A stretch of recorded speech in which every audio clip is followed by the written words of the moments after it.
الحمد لله نحمده ونستعينه ونستغفره ونؤمن به ونتوكل عليه ونعوذ بالله من شرور أنفسنا ومن سيئات أعمالنا من يهده الله فلا مضل له ومن يضلل فلا هادي له ونشهد أن لا إله إلا الله وحده لا شريك له ونشهد أن محمدا عبده ورسوله صلى الله تعالى عليه وعلى آله وأصحابه وبارك وسلم تسليما كثيرا أما بعد فأعوذ بالله من الشيطان الرجيم بسم الله الرحمن الرحيم ولا تشتروا بعهد الله ثمنا قليلا إنما عند الله هو خير لكم إن كنتم تعلمون ما عندكم ينفد وما عند الله باق وَلَنَجْزِيَنَّ الَّذِينَ صَبَرُوا أَجْرَهُمْ بِأَحْسَنِ مَا كَانُوا يَعْمَلُونَ۔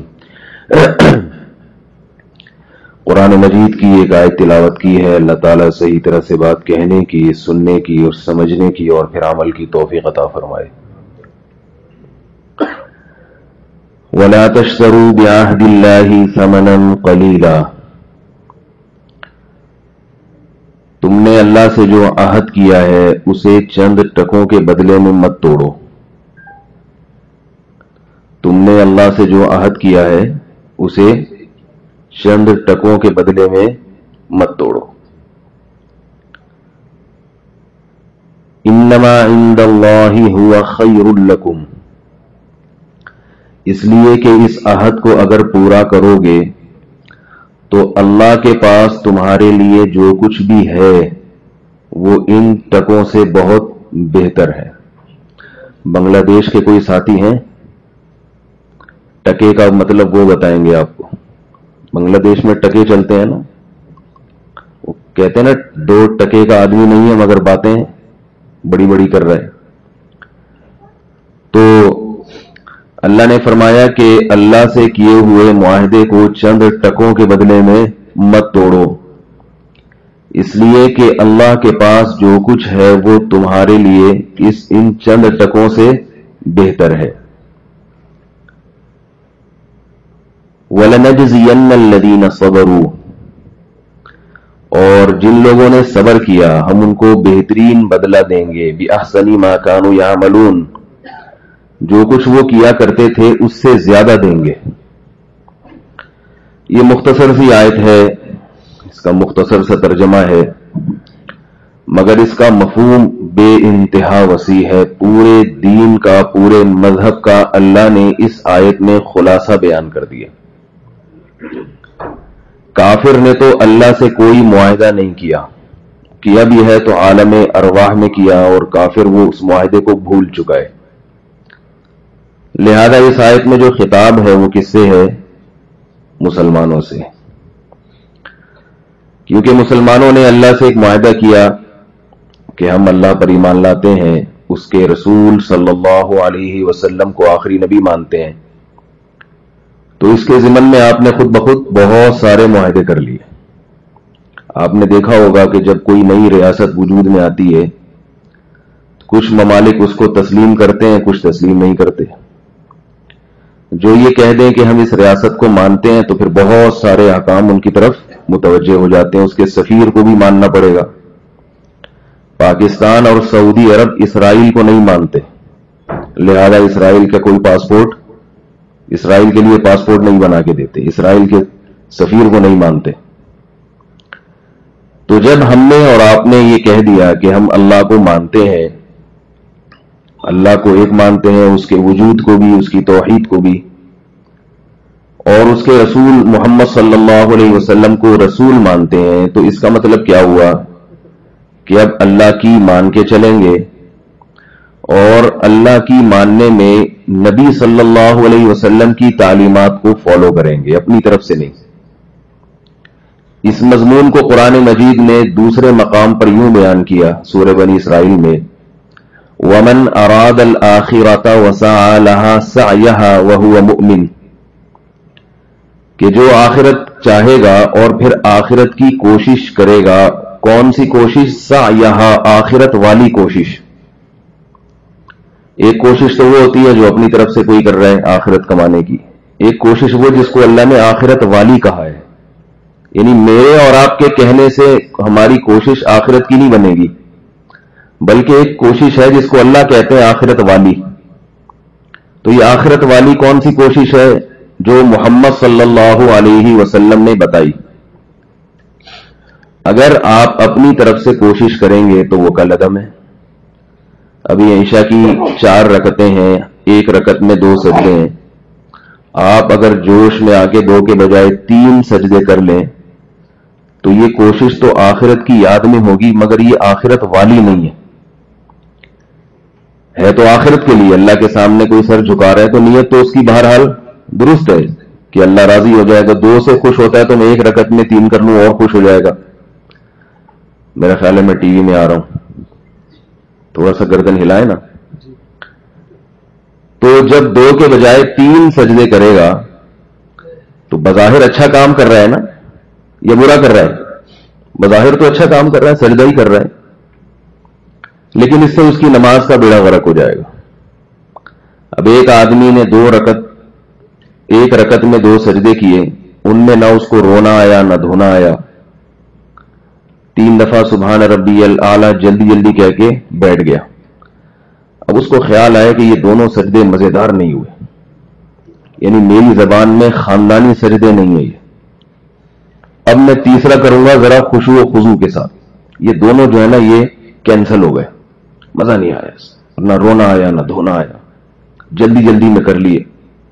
اب وہ تیسرا کرتا ہے، اس میں خوب روتا دھوتا ہے، اللہ کو مناتا ہے، ہائے ہوئے ایسا گڑ گڑاتا ہے، توبہ استغفار کرتا ہے، اگلے پچھلے سارے گناہ معاف کراتا ہے۔ تو دیکھنے میں تو لگے گا کہ یہ کتنا اچھا کام کر رہا ہے، مگر حقیقت میں یہ اچھا کام نہیں ہوگا، اور گناہ معاف ہونے کے بجائے مزید ایک گناہ کا اضافہ ہو جائے گا۔ تو اس لیے اللہ نے کیا فرمایا؟ وَسَعَى لَهَا سَعْيَهَا، جس نے آخرت کی وہ کوشش کی جس کو اللہ نے آخرت کی کوشش کہا ہے۔ تو اللہ نے 1 رکعت میں 2 سجدوں کا حکم دیا اپنے نبی کی عمل سے، نبی کے عمل سے، تو آپ تیسرا نہیں کر سکتے۔ یہ بہت اہم پوائنٹ ہے، کاش ہم لوگوں کی سمجھ میں آ جائے۔ آج ہم شریعت کو فالو کرنے کی کوشش کرتے ہیں اپنے حساب سے، اپنے جذبات کو اس میں شامل کرتے ہیں، جبکہ ہمیں شریعت کو فالو کرنا چاہیے جیسے اللہ نے بتایا۔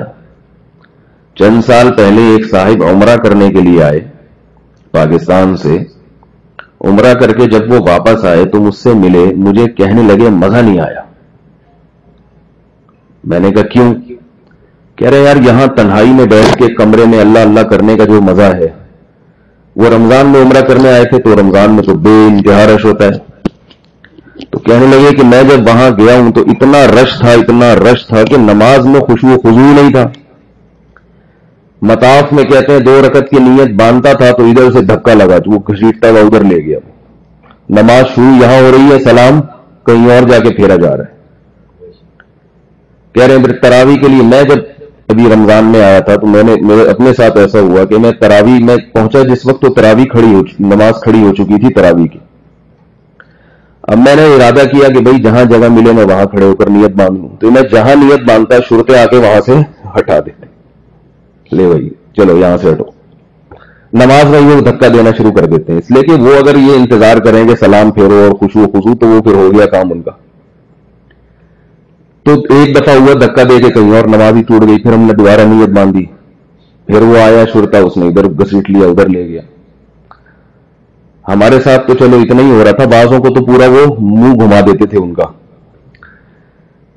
تو ظاہر ہے شیطان دل میں کیا وسوسہ ڈالے گا، بھائی اپنے محلے میں تو بڑے خشوع و خضوع سے پڑھ رہے تھے تراویح، یہ کیسی تراویح ہے، ادھر کھڑے ہوئے تو ادھر سے دھکا ادھر سے دھکا، سجدے میں جاؤ تو بعض دفعہ یہ ڈر ہوتا ہے کوئی سر پہ پاؤں رکھ کے نہ چلا جائے۔ تو وہ صاحب مجھے کہنے لگے مزہ نہیں آیا، اتنا دھکم پیل جو خشوع و خضوع سے میں یہاں اپنے گھر میں بند کمرے میں بیٹھ کے اللہ اللہ کیا کرتا تھا وہ بات نہیں ہے۔ ان کو تو میں نے کچھ نہیں کہا کیونکہ وہ مجھ سے عمر میں زیادہ تھے، اگر میں ان کو کچھ کہتا تو وہ مجھے پھر جواب میں اس سے زیادہ کہتے، وہ پھر تھوڑی خاموش ہوتے، وہ تو پھر سمجھانا شروع کر دیتے۔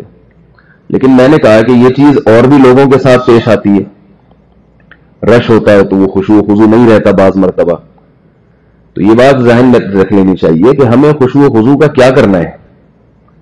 ہم عمرہ کرتے ہیں کس کو خوش کرنے کے لیے؟ اللہ کا. اللہ نے اپنے گھر میں سب کو الاؤ کیا ہے, آ جاؤ سب آئیں گے تو پھر ایسا تو ہوگا نا. یا تو اللہ نے یہ کہا ہوتا مطاف میں اتنے لوگ سے زیادہ آنے الاؤ نہیں ہے, پہلے یہ خشوع و خضوع سے طواف کر لیں, ٹھیک ہے نا, خشوع و خضوع کے ساتھ یہ طواف کر لیں. جب یہ فارغ ہوں گے تو پھر اگلا خشوع و خضوع والا گروپ آئے گا. وہ اللہ نے کہا الاؤ ہے, آ جاؤ, جو آ رہے ہیں آنے دو. تو اب تو ظاہر ہے پھر یہ تو ہوگا. تو اللہ کو یہی ادا پسند ہے کہ میرے گھر پہ لوگ کیسے ٹوٹتے ہیں, شہد کی مکھیوں جیسے چھتے پہ ٹوٹتی ہیں, ایسے ٹوٹتے ہیں لوگ. کوئی بات نہیں, نماز میں اگر 10 دفعہ نیت توڑنی پڑ جائے اور دل نہیں لگ رہے تو ہمیں دل لگانے سے ہمیں اس سے کیا واسطہ ہے. ہمیں تو اللہ کو خوش کرنا ہے. اگر اللہ اس طرح خوش ہو رہا ہے تو مقصد حاصل ہو گیا. یہ ٹھیک ہے, خشوع و خضوع کی ایک بہت اہمیت ہے, تو جتنا اختیار میں ہے خشوع و خضوع وہ پیدا کر لینا چاہیے. جو اختیار میں نہیں ہے اس کی فکر نہیں کرنی چاہیے. اللہ اسی طرح خوش ہے. ہمارے شیخ حضرت مفتی رشید احمد صاحب رحمہ اللہ تعالی کو کسی نے خط لکھا کہ آپ نے مجھے فتویٰ دیا کہ میں تیمم سے نماز پڑھ سکتا ہوں. تو حضرت میں نے بغیر وضو کے تیمم سے نماز پڑھی تو مزہ نہیں آیا. وضو کا ایک اپنا نور ہوتا ہے, صفائی زیادہ ہے. تو جب میں سجدے میں گیا تو میں نے نماز توڑ دی. میں نے کہا یار وہ مزہ نہیں آ. تو حضرت نے فرمایا کہ مجھے آپ کے بارے میں کفر کا خطرہ ہے کہ آپ کو جب شریعت نے اجازت دی ہے تیمم سے نماز پڑھنے کی تو اس کا مطلب یہ کہ شریعت نے گویا غلط کہا. شریعت کو نہیں پتا تھا کہ اس میں خشوع و خضوع ہوتا ہے کہ نہیں ہوتا. تو اس لیے اللہ نے ان چیزوں کو بیان کرنے کے لیے فرمایا وسعى لها سعيها, آخرت کی وہ والی کوشش جو ہم نے کہا ہے. اس میں بعض دفعہ خشوع و خضوع ہوگا, بعض دفعہ نہیں ہوگا, بس کرو. یہی دیوانہ پن اللہ کو پسند ہے.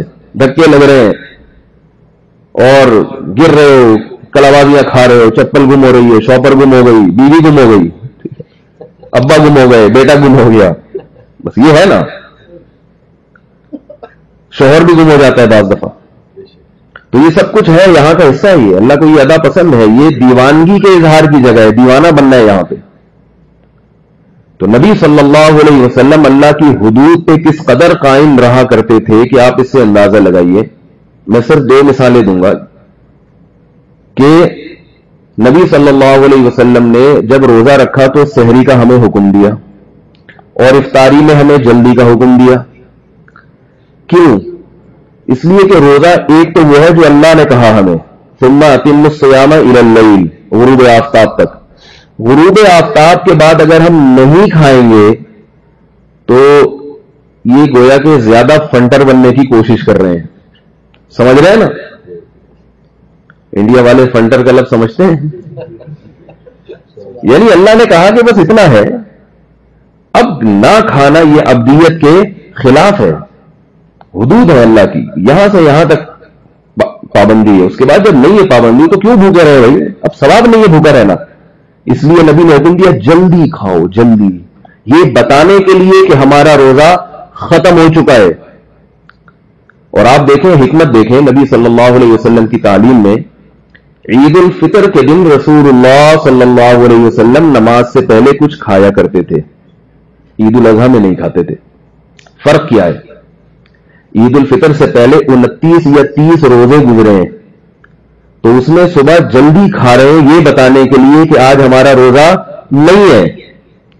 اور بقرعید میں پہلے کوئی روزے گزرے نہیں ہوتے, گزرے بھی ہیں تو نفل ہے, وہ کوئی ضروری تھوڑی ہے, سب رکھتے ہی نہیں وہ. اس لیے اس میں یہ شو کرنے کی ضرورت ہی نہیں ہے کہ ہمارا روزہ نہیں ہے. تو بھائی وہ تو سب کو پتا ہے روزہ نہیں ہے. عید الفطر میں جلدی کھایا گیا ہے یہ بتانے کے لیے کہ ہمارا روزہ نہیں ہے. احرام کی حالت میں خوشبو پر لگانے پر پابندی ہے کہ نہیں ہے؟ لیکن نبی احرام باندھنے سے پہلے خوشبو لگایا کرتے تھے اور اس خوشبو کے آثار احرام کے بعد بھی باقی رہتے تھے. تو کیا ضروری ہے بھائی عین اس وقت میں خوشبو لگائی جائے کہ جب تھوڑی دیر بعد پابندی لگنے والی ہے؟ یہ بتانے کے لیے کہ جب تک پابندی نہیں ہے تو پابندی نہیں ہے. تو باقاعدہ اہتمام کے ساتھ خوشبو لگائی جا رہی ہے. یہ چیز سیکھنے کی ہے, سمجھنے کی ہے. جتنا جیسے جیسے بتا دیا ویسے ویسے چلتے رہیں. امہات المؤمنین رضی اللہ عنہن، جب رسول اللہ صلی اللہ علیہ وسلم کی وفات ہوئی اور امہات المؤمنین نے عدت گزاری ہے، تو عدت پوری ہونے کے بعد زینت اختیار کی انہوں نے، یہ بتانے کے لیے کہ ہماری عدت پوری ہو گئی. تو شریعت میں اس کا بڑا اہتمام ہے کہ جو جیسے دیا گیا ہے اس کو اسی طرح سے فالو کیا جائے. تو میں جو اصل بات عرض کر رہا تھا آپ کے سامنے وہ یہ کہ ہم نے اللہ تعالیٰ سے معاہدہ کیا ہے کہ ہم اللہ کے احکام کو پورا کریں گے، اور طریقہ کون سا ہوگا؟ رسول اللہ صلی اللہ علیہ وسلم کا. یہ ہم نے اللہ کو جب اللہ مانا تو اس کا مطلب یہ ساری چیزیں خود بخود ہم نے مان لی. ایک آدمی اپنے ابا کو مان لے کہ میرے ابا ہیں، ابا اسے کہتے ہیں بیٹا ذرا پانی پلا دو، بیٹا ذرا تندور سے 2 روٹیاں لے آؤ، تو وہ کہہ رہا میں کہیں گم گئے تھے بچپن میں، کسی کے ابا جو ہے نا گم گئے تھے. اب ابا جب ملے ہیں تو ابا یہ باور کرا رہے ہیں بیٹا میں تمہارا وہی باپ ہوں جو بچپن میں بچھڑ گیا تھا. بیٹا مان نہیں رہا، کہہ رہے مجھے کیا دلیل؟ آپ 20-25 سال کے بعد اس نے دیکھا تو وہ بوڑھا آدمی اس سے خدمت کا کہہ رہا ہے، یہ خدمت نہیں کر رہا. تو بوڑھے کو فکر ہوگی نا میں پہلے اپنا باپ ہونا ثابت کر دوں تو یہ ساری خدمتیں خود بخود کرے گا. لہٰذا اس نے گواہ پیش کی اور بہت سارے دلائل سے ثابت کر دیا، تو بیٹے نے مان لیا آپ میرے ابا ہیں. اب ابا کہتے ہیں بھائی ذرا پانی لے آؤ، تو کہہ رہے نہیں. اب ابا کہتے ہیں بیٹا تندور سے 2 روٹیاں لے آؤ گے، نہیں. تو ابا کہیں گے کہ بھائی نہیں مانتا تو بہتر تھا. اتنی میں نے دلائل کے انبار لگا دیے یہ ثابت کرنے کے لیے کہ میں تیرا ابا ہوں، لیکن نتیجہ اس کا کچھ بھی نہیں نکلا. اللہ نے الحمد سے لے کر والناس تک اپنے الہ ہونے کے، معبود ہونے کے، خدا ہونے کے اور اپنے وجود کے، اپنی توحید کے دلائل کے انبار لگا دیے، اور ہم کلمہ پڑھ کر ان تمام دلائل کو ہم نے تسلیم کر لیا. اللہ نے اپنے وجود کو منوانے کے لیے 1.25 لاکھ کے قریب پیغمبر بھیجے، محمد صلی اللہ علیہ وسلم کو بھیجا، اور صحابہ کرام نے اتنی مارے کھائیں، اور یہ ساری قربانیوں کے بعد ہم نے مان لیا ہاں وہی ہم اللہ کو مانتے ہیں. مگر جب اللہ کے حکام کو فالو کرنے کی بات آتی ہے تو پھر کہتے ہیں نہیں. تو ایسا ماننا کا کیا فائدہ ہوا بھائی؟ ایسے ماننے کا کیا فائدہ ہوا؟ تو اس لیے اللہ کو ماننے کا مطلب کیا ہے؟ اللہ کی ماننا. تو اس آیت میں اللہ تعالیٰ نے کیا فرمایا کہ جو اللہ سے کیے ہوئے معاہدے کو پورا کرے گا، اللہ سے کیے ہوئے معاہدے جگہ جگہ ٹوٹتا ہے وہ معاہدہ. جب بھی کوئی گناہ کا موقع آتا ہے تو فوراً اللہ کا حکم ہماری طرف متوجہ ہو جاتا ہے کہ مجھے مانتا ہے یا نہیں مانتا. کوئی خوبصورت لڑکی گزرتی جا رہی ہے آپ کے پاس سے، فوراً اللہ کا حکم ہماری طرف متوجہ ہوگا. یغضوا من ابصارہم. کسی انگریز سے اللہ خطاب نہیں کریں گے کہ نظر جھکا لو، کسی ہندو کو نہیں کہیں گے اللہ نظر جھکا لو، کسی یہودی کو نہیں کہیں گے نظر جھکا لو. قرآن کس کے لیے ہے؟ جو احکام ہے اس کے. خاص پہلا خطاب کس سے ہے؟ ایمانیات کا جو خطاب ہے وہ تو غیر مسلموں سے ہے. جو فروعیات ہیں، جو آرڈر ہیں، جو احکامات ہیں، ان میں کس کو خطاب کیا جا رہا ہے؟ ہم اور آپ کو. یغضوا من ابصارہم، یہ تو قل للمؤمنین کا لفظ اللہ نے بیان کر دیا. قل للمؤمنین، اے نبی مومنین سے کہہ دیجئے جو مجھ پر ایمان لائے ہیں اپنی نگاہوں کو جھکائیں. تو اب اگر آپ نگاہ کو نہیں جھکاتے تو آپ اللہ سے کیے ہوئے معاہدے کو توڑ رہے ہیں. نہیں آ رہی میرا خیال ہے بات؟ آ رہی ہے نا؟ تو آپ اللہ سے کیے ہوئے معاہدے کو کیا کر رہے ہیں؟ توڑ رہے ہیں. تو ایسے موقع پہ قرآن کی آیت دماغ میں بٹھا لیں.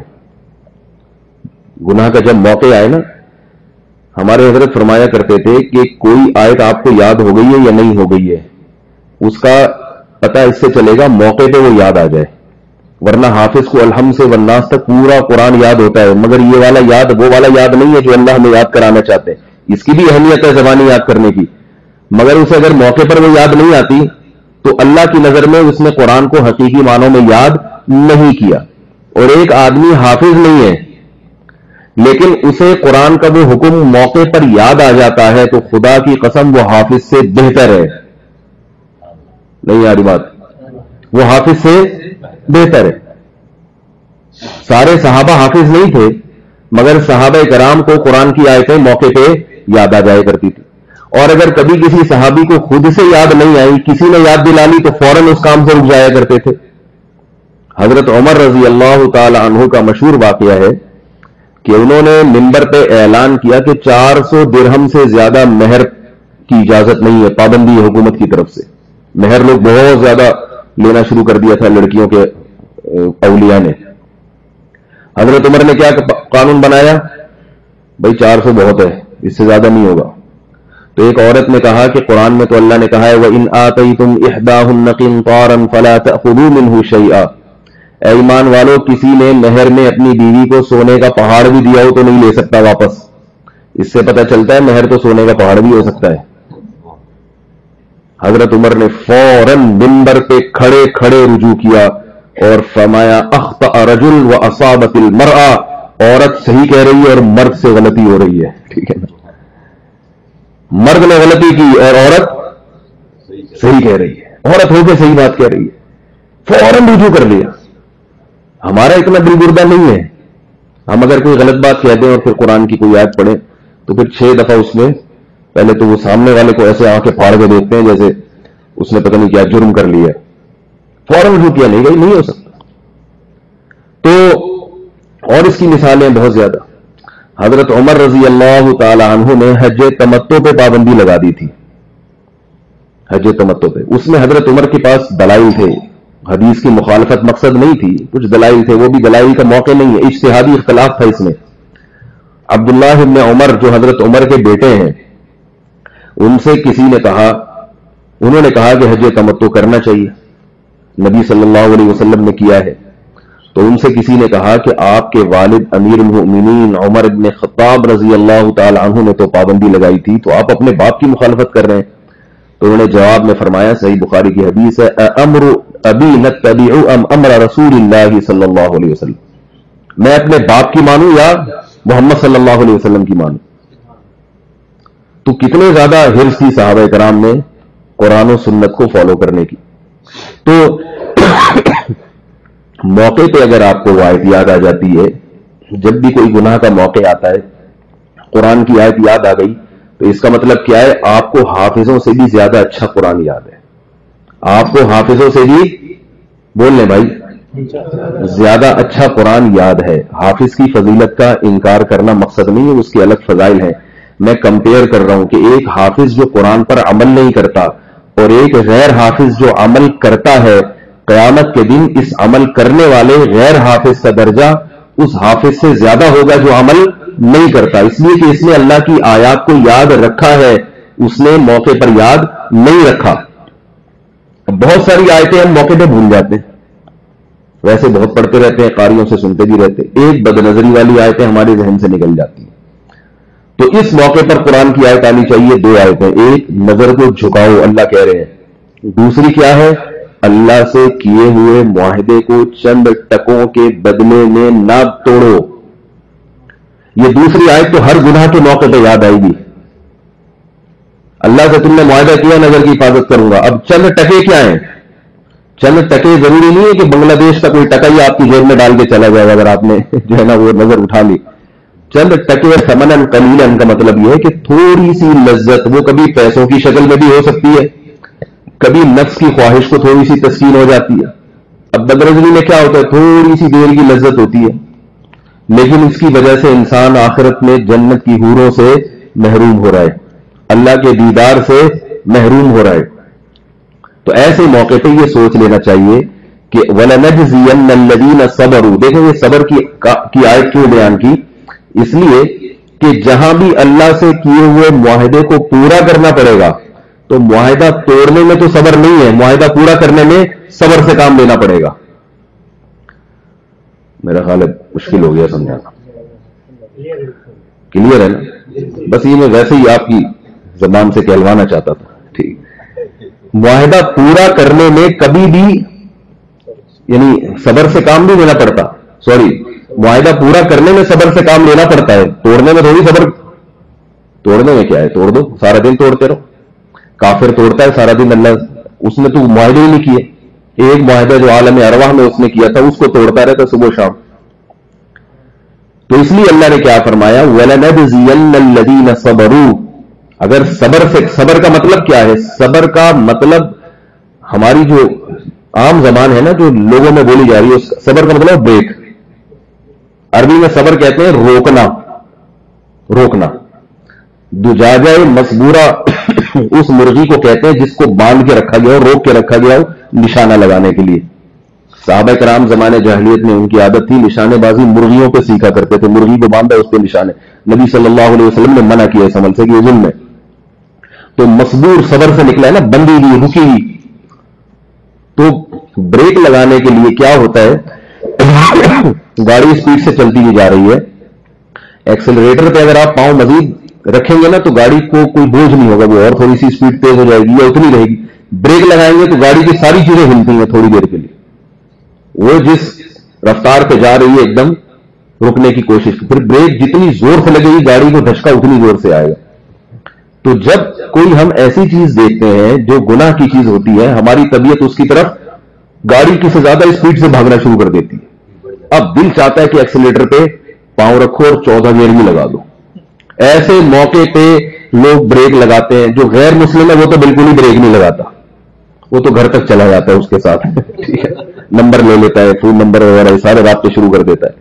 مسلمان کیا کرتا ہے, وہ کہتا ہے ٹھیک ہے, وہ بریک وہ بھی نہیں لگاتا, لیکن وہ کہتا ہے چلو 4تھا گیئر نہیں تو دوسرے گیئر میں تو چلاتے رہو نا, تھوڑا تھوڑا تو دیکھتے رہو, آنکھ مٹکا تھوڑا بہت تو چلتا رہتا ہے.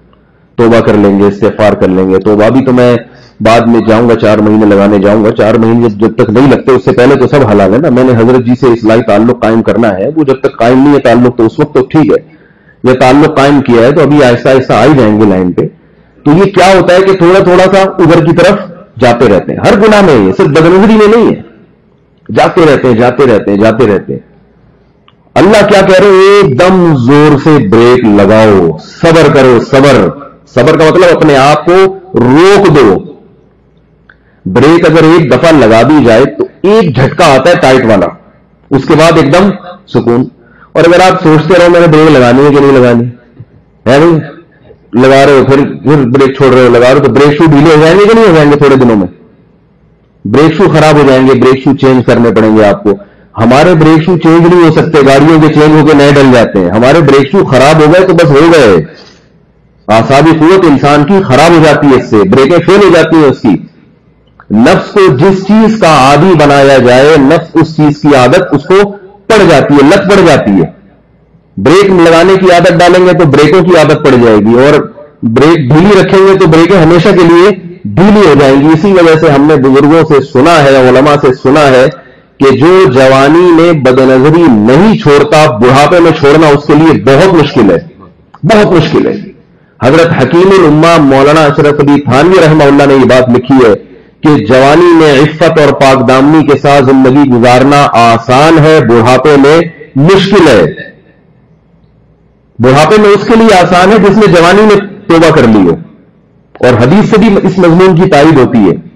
رسول اللہ صلی اللہ علیہ وسلم نے ارشاد فرمایا, بلکہ حدیث سے کیا تائید ہوتی ہے, حدیث سے تو ثابت ہوتا ہے, حکیم الامہ کی بات سے تائید ہوتی ہے. نبی صلی اللہ علیہ وسلم نے فرمایا, صحیح حدیث ہے, یحرم ابن آدم ویشب فیہ اثنتان, انسان جیسے جیسے بوڑھا ہوتا ہے, عمر زیادہ ہوتی ہے, 2 چیزیں اس میں جوان ہوتی چلی جاتی ہیں, الحرص علی المال وطول الامل, ایک پیسے کی محبت اور ایک لمبی لمبی امیدیں. حالانکہ محبت پیسے کی کم ہونی چاہیے جیسے جیسے قبر کے قریب جا رہے ہیں, امیدیں کم ہونی چاہیے, اب تو مرنے کے دن آ گئے, لیکن الٹا معاملہ ہوتا ہے. تو یہ صرف 2 چیزوں کے بارے میں نہیں, یعنی ہرس, کسی بھی چیز کی ہرس اگر جوانی میں ہوگی تو وہ بڑھاپے میں بڑھے گی. اب دیکھیں شارحین نے اس حدیث کی کیسی بہترین تشریح کی ہے. اس حدیث کو سن کر انسان بوڑھوں سے بدگمان ہو سکتا ہے. کیا خیال ہے کہ بھئی یہ بوڑھے جو ہے نا, حدیث میں آتا ہے ان میں تو ہرس زیادہ ہوتی ہے اور امیدیں بھی لمبی لمبی پلاننگ کرتے ہیں, یہ ان میں زیادہ ہوتی ہیں, تو میں تو بھی جوان ہوں, مجھ میں کم ہوگی. یہ بوڑھے جس کے میں ہاتھ پاؤں چوم رہا تھا اور دعائیں کروا رہا تھا, تو یہ تو مجھے کیا پتا تھا یہ اتنے خراب آدمی ہے. تو حدیث کے الفاظ میں اس کا جواب موجود ہے. حدیث میں یہ نہیں ہے کہ جیسے جیسے آدمی بوڑھا ہوتا ہے اس میں 2 چیزیں پیدا ہوتی ہیں, یہ نہیں ہے. اس میں 2 چیزیں جوان ہوتی ہیں. جوان وہ چیز ہوتی ہے جو پہلے پیدا ہو چکی ہو. تو یہ چیزیں اگر جوانی میں پیدا ہو گئیں اور ان کو موت کی گھاٹ نہیں اتارا, جوانی میں ان کو ختم نہیں کیا, تو بڑھاپے میں یہ اور جوان ہوں گی. اگر جوانی میں ان کا گلا گھوٹ دیا آپ نے تو اب ایک چیز بچی نہیں ہے، تو وہ جوان کہاں سے ہوگی؟ تو جو اہل اللہ ہوتے ہیں وہ جوانی میں ان چیزوں کا گلا گھوٹ کے ان کو مار چکے ہوتے ہیں. جب وہ ہے ہی نہیں تو اب ان میں وہ چیزیں جوان ہونے کا سوال ہی پیدا نہیں ہوتا. بلکہ اس حدیث کے مفہوم سے استدلال کیا ہے کہ جو چیز جوانی میں ہوتی ہے، جیسے برائی جوانی میں اگر ہوگی تو وہ بڑھاپے میں جوان ہوگی، تو اچھائی بھی اگر جوانی میں ہوگی تو بڑھاپے میں وہ اچھائی بھی جوان ہو جائے گی. سمجھ میں نہیں آ رہی میرا خیال؟ آ رہی ہے ماشاءاللہ. تو ایک دم سے اگر بریک لگا دیں نا، ایک دم سے، تو ایک جھٹکا تو آئے گا زوردار قسم کا، یعنی کوئی نظر دیکھنے کا دل چاہ رہا مگر نہیں دیکھا. ہمارے بعض دوست ایسے ہیں، اللہ نے ان کو ایسی عفت اور پاک دامنی والی زندگی دی ہے کہ اگر گلی میں کھڑے ہوں اور گلی کے نکڑ پہ ان کو پتہ چل جائے کوئی عورت گزرنے والی ہے تو وہ اسی وقت گردن جھکا کے کھڑے ہو جاتے ہیں تاکہ غیر اختیاری نظر بھی نہ پڑے. ایک دفعہ عادت ڈالنی پڑتی ہے اس کی، پھر عادت پڑ جاتی ہے. تو اس موقع پر اگر یہ آیت یاد آ گئی کہ اللہ کیا فرماتے ہیں، وَلَنَجْزِيَنَّ الَّذِينَ صَبَرُوا، اللہ سے کیے ہوئے معاہدے کو مت توڑو اور اس معاہدے پر قائم رہنے کے لیے تمہیں صبر کرنا پڑے گا. تو صبر کرو، کیونکہ جتنا صبر کرو گے اس سے کئی گنا بڑھا کے ہم تمہیں اجر دیں گے. ایسا نہیں ہے کہ جتنا عمل کیا اتنا ثواب، ایسا نہیں ہے، اس سے بہت زیادہ ملے گا. تو کتنی خوش قسمتی کی بات ہے کہ انسان آنے والے کل کے لیے اپنے آج کو قربان کر دے. جنید جمشید کا دیکھے نا کیا سا اللہ نے اس کو عزت دی. وہ کیا تھا؟ ساتھی مجھ سے پوچھ رہے تھے کہ اور بھی بہت سے گناہگار ہیں جنہوں نے توبہ کی ہے لیکن ان کو اتنا پروٹوکول بھی نہیں ملتا. جنید جمشید کی قبر سے خوشبو آ رہی. ہمارے قریبی ساتھی جو دفنانے میں شریک تھے انہوں نے مجھے کل رات بتایا کہ ارے میں خود قبر میں اتارنے میں شریک تھا، میں نے قبر کے اندر خوشبو سونگی ہے اور مٹی کہہ رہے میں اٹھا کے لایا ہوں، اس مٹی میں سے خوشبو آ رہی اور میں نے شہداء کے خون کی خوشبو اپنی ناک سے سونگی ہے. میں نے خود سونگی ہے شہداء کے خون کی خوشبو اپنی ناک سے. تو اللہ نے اتنا پروٹوکول کیوں دیا ان کو فرشتوں کے ذریعے یا لوگوں کے ذریعے؟ اس کی وجہ بنیادی چیز جو بھائی جنید جمشید میں تھی، انہوں نے اس وقت توبہ کی ہے جب ان کی ترقی کا دور تھا اور عروج پہ جانے کا وقت تھا. سمجھ میں نہیں آ رہی؟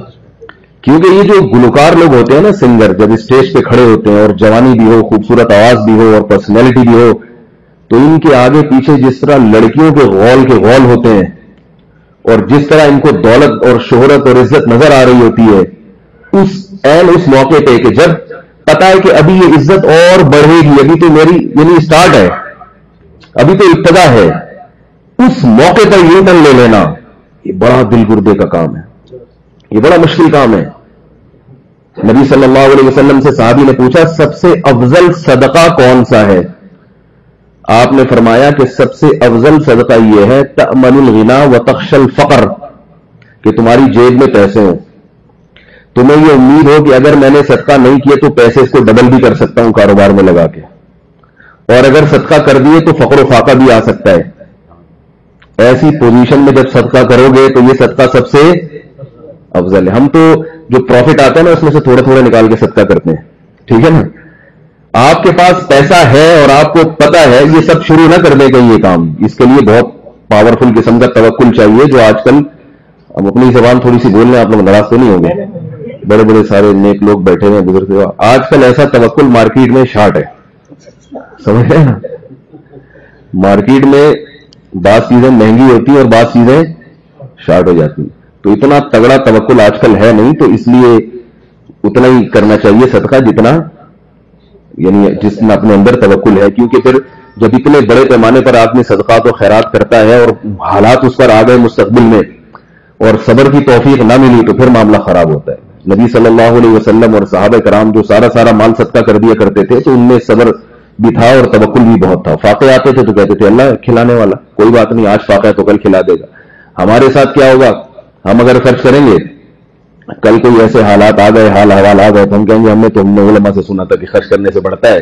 ادھر تو وہ بیل والا قصہ بہت سے لوگوں نے شاید نہیں سنا ہو، یہاں نئے بھی ہیں، ویسے تو لوگ سن کے تھک گئے، بولے مولوی صاحب یہ واقعہ نہ سنایا کریں، لیکن یہاں بہت سارے انڈین حضرات بیٹھے ہیں، انہوں نے نہیں سنا ہوگا. ایک آدمی کو مولوی صاحب نے سمجھایا کہ بھئی تو نماز پڑھا کر. وہ گوالا تھا بھینسوں کا, اس کا دودھ کا کاروبار تھا. تو اس نے کہا میں اگر نماز پڑھنے جاؤں گا تو میری بھینسوں کی رکھوالی کون کرے گا, بھینسیں مر جائیں گی, دودھ کون نکالے گا. یہ تو اس نے کہا کہ دیکھو نماز پڑھنے سے رزق میں اضافہ ہوتا ہے. تو جب جائے گا نا نماز پڑھے گا تو تیری بھینسیں زیادہ دودھ دیں گی. اس نے کہا چلو بھائی ٹھیک ہے, ٹرائی کر کے دیکھتے ہیں. اب اس کو ٹرائی بھی کرنا چاہیے تھا, اس کو چاہیے تھا نماز پڑھے بس رزق کو نہ دیکھے, وہ تو اللہ نے برکت دینی ہوگی دے گا, نہیں تو کیوں دیکھ رہا ہے بار بار. اس نے نماز پڑھی, گھر آ کے دیکھا ایک بھینس مر گئی.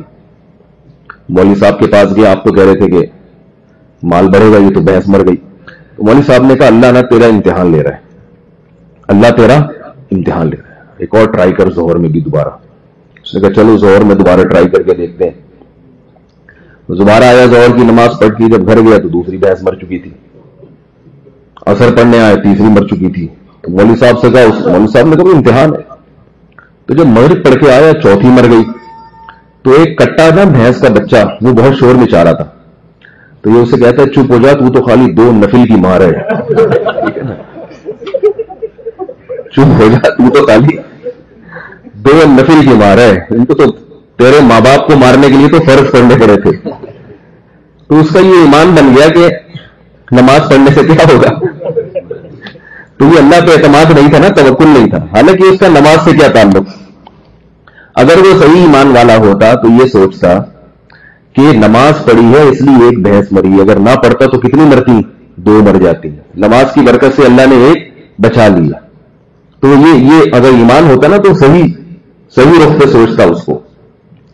تو نبی صلی اللہ علیہ وسلم نے کیا فرمایا کہ بہترین صدقہ وہ ہے کہ امید ہو کہ اگر یہ پیسے خرچ نہیں کیے تو پیسے سے مزید پیسہ بنا لوں گا, اور خرچ کر دیے تو فقر و فاقہ کا شکار ہو جاؤں گا.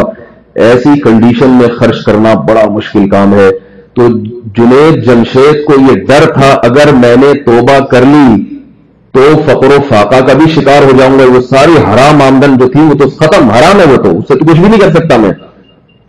اور اگر توبہ نہیں کی تو عزت بھی کماؤں گا اور بے انتہا دولت بھی کماؤں گا. تو یہ اس کنڈیشن میں توبہ کرنا, یہ توبہ. اور پھر آزمائشیں کتنی آئی, ایئرپورٹ پہ کیسے اس کو بیچارے کے ساتھ حالات آئے. کسی عزت دار آدمی کے ساتھ اس طرح بے عزتی ہو اور وہ کیمرے میں بھی آ جائے تو اس کو برداشت کرنا بڑا مشکل ہوتا ہے. تو اس لیے اللہ تعالیٰ نے ان کے ساتھ ایسا معاملہ کیا. تبھی میں کہتا ہوں بھائی اپنے لیے بھی دعا مانگنی چاہیے کہ اللہ ہم کو قربانی دینے والا جذبہ پیدا کرے. قربانی لے نہیں ہم سے, ہم لوگ کمزور ہیں, قربانی دے نہیں سکتے, جذبہ پیدا کر دے. یعنی اگر اللہ نے کوئی قربانی ہمارے مقدر میں لکھی ہے تو اس میں اللہ ہمیں کامیاب کرے. اللہ سے دعا تو عافیت کی مانگنی چاہیے, اللہ ہم سے قربانی نہ لے, ہم کو غریبی میں بخش دے بس. ویسے غریبی میں تو غریبی بھی پتہ نہیں سمجھتے ان لوگوں سمجھتے. خیر کچھ چیزیں گوگل پہ سرچ کریں گے انشاءاللہ, غریبی لکھیں, مفتی طارق مسعود لکھیں تو غریبی کا صحیح ترجمہ آ جائے گا انشاءاللہ. تو ایک موقع کیا ہے نظر کی حفاظت, اس میں قرآن کی آیت یاد آئے گی کہ نہیں آئے گی. وَلَا تَشْتَرُوا بِعَهْدِ اللَّهِ ثَمَنًا قَلِيلًا, سورہ نحل کی آیتیں, چاہیں تو جا کے اس کا ترجمہ نکال. اللہ سے کیے ہوئے معاہدے کو چند ٹکوں کے بدلے میں نہ بیچو. تھوڑی سی لذت کی ہے, اتنی ہمیشہ کی لذت سے محروم نہ ہو جاؤ. اور کیا ہے, اور بہت سارے نماز کے وقت سب سے اہم تو نماز ہے. فجر کی نماز پڑھنا بڑا مشکل لگتا ہے جماعت کے ساتھ. جب گہری نیند میں ہو تو اللہ مؤذن سے کہلواتا ہے الصلاۃ خیر من النوم, کیونکہ اس وقت مقابلہ کس سے چل رہا ہے, نیند سے. نیند انسان کو بڑی محبوب ہے, بہت محبوب ہے, بہت محبوب ہے نیند. تو اللہ نے مؤذن کے زبان سے کہلوا دیا کہ نماز نیند سے بہتر ہے. تھوڑی دیر سو جائیں تو جماعت نکل جائے گی, بعضوں کی نماز ہی قضا ہو جاتی ہے, حاصل کچھ بھی نہیں ہوتا. اس وقت قربان کر کے جائیں. اللہ نے تو اہل جنت کی علامت اس سے زیادہ بیان کی ہے. مجھے 3-4 دن سے بڑی کھانسی واسی ہو رہی ہے, میں دعا کر رہا تھا بیان کسی طرح کھانسی کے بغیر ہو جائے. ٹھیک ہے, تو ابھی دوا لی انشاءاللہ ٹھیک ہو جائے گی. تو تتجافى جنوبهم عن المضاجع, فرمایا کہ جو جنت کے لالچی لوگ ہیں نا, لالچی ہیں جو جنت کے, وہ صرف فجر کی نماز نہیں پڑھتے بلکہ رات کے آخری حصے میں ان کے پہلو ان کے بستروں سے جدا ہو جاتے ہیں. اور اللہ نے اس کے لیے تتجافا، جفا سے نکلا یہ تتجافا. جفا کسے کہتے ہیں؟ ظلم. وفا کا مطلب وفا، اور وفا کا اپوزٹ کیا ہوتا ہے؟ جفا.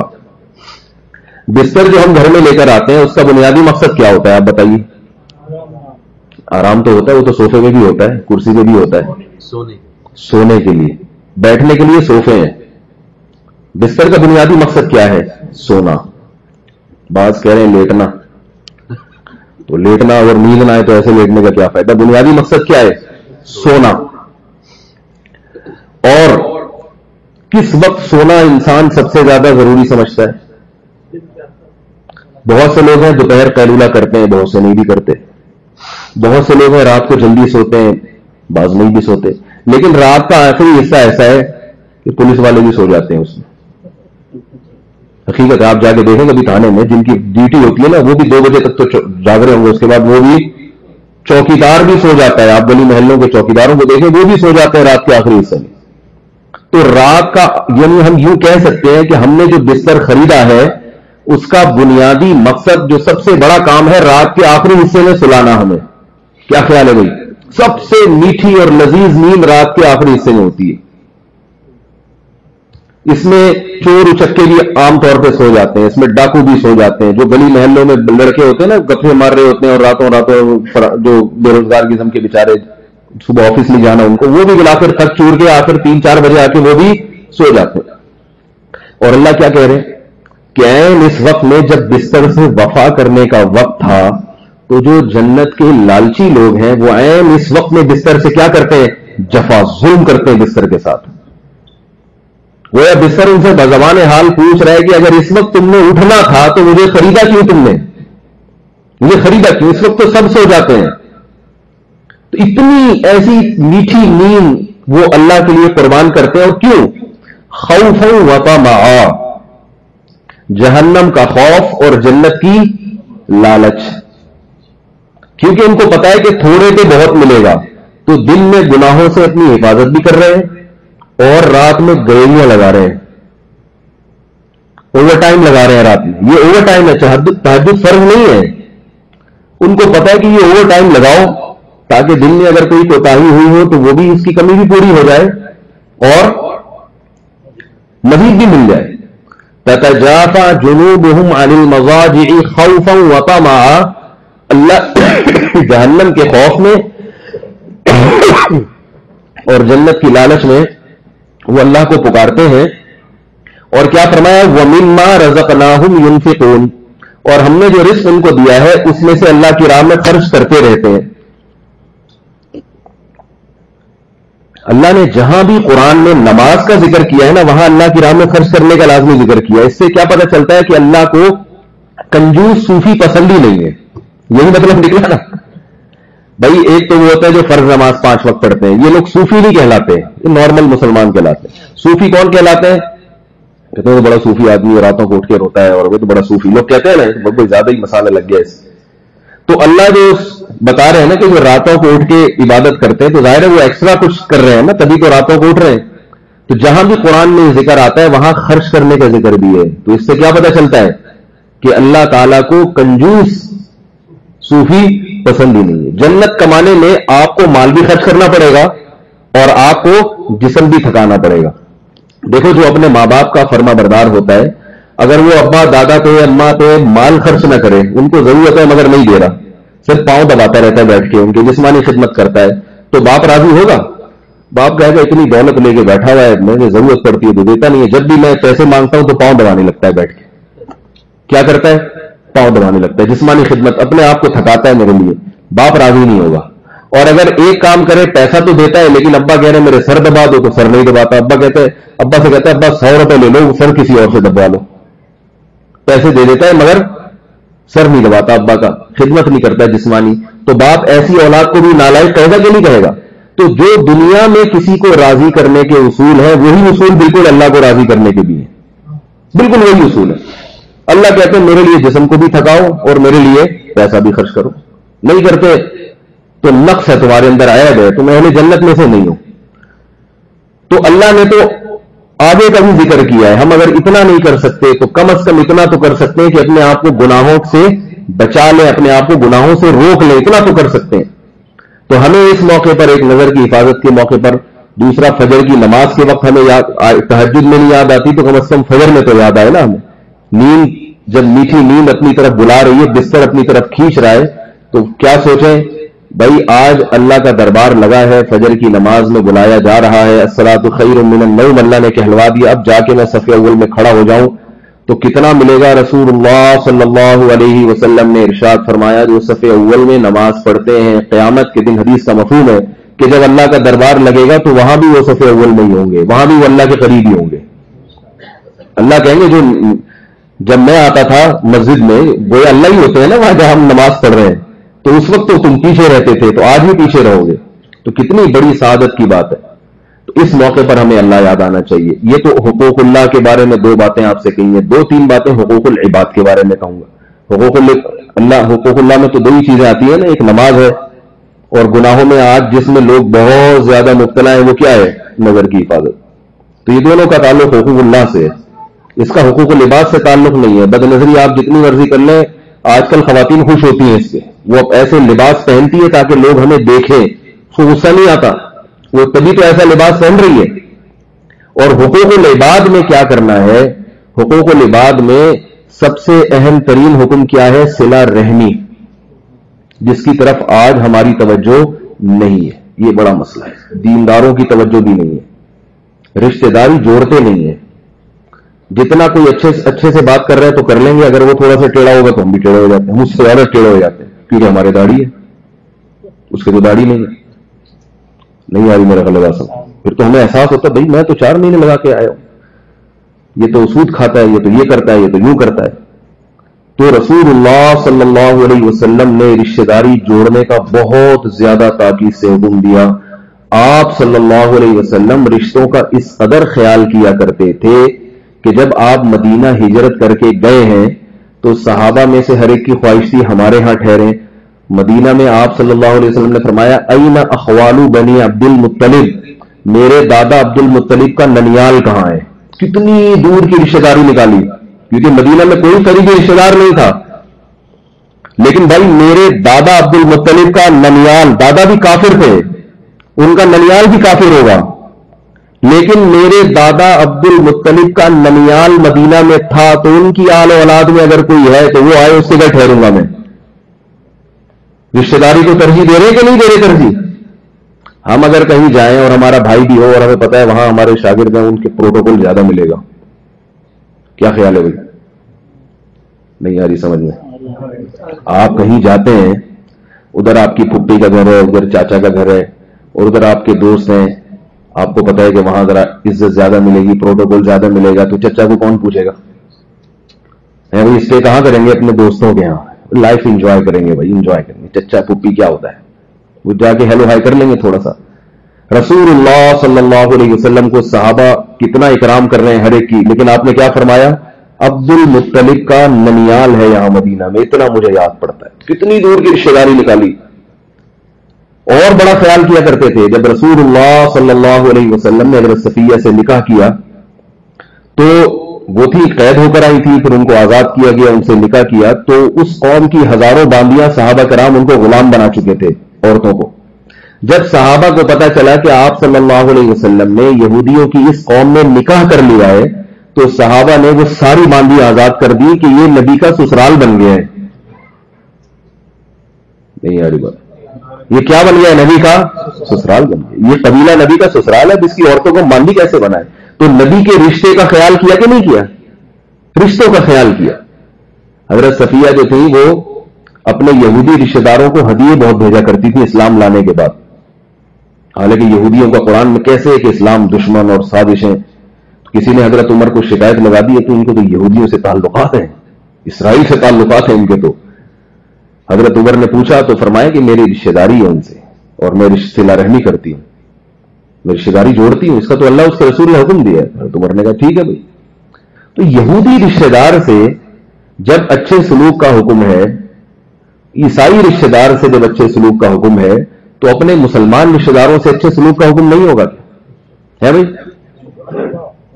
اس بنیاد پہ کہ وہ نماز نہیں پڑھتا ہے یا اس کی داڑھی نہیں ہے یا وہ ایسے یا وہ عجیب سا ہے. میں بھی وہ ہمارے دوست بیٹھے ہوئے یہاں پہ، ان کو میں نے حرم میں اپنا ایک واقعہ سنایا. کئی دفعہ بیان میں سنا چکا ہوں، یہاں نئے لوگ ہیں تو ان کو ایک اور دفعہ سنا دیتا ہوں. نیٹ پہ سنتے ہیں نا لوگ، پھر کہتے ہیں یار یہ بہت پک گئے ہیں کام یہ واقعہ سن کے، تو اس لیے اتنی تمہید باندھنی پڑتی ہے. میرے بڑے بھائی ہیں مجھ سے 10-12 سال عمر میں بڑے ہیں. میں دور حدیث سے فارغ ہو چکا تھا، مولوی بن چکا تھا، پگڑی تھی میرے سر پہ، گھر میں بڑے عزت کے ساتھ بیٹھا ہوا تھا. میرے بڑے بھائی کو پتہ نہیں کس بات پہ غصہ آیا ہوا تھا، انہوں نے میری دھنائی لگا دی. کوئی آپس میں چل رہی تھی، کوئی تو میں نے، اور دھنائی بھی پائپ سے. سمجھ رہے بات کو؟ پائپ سے.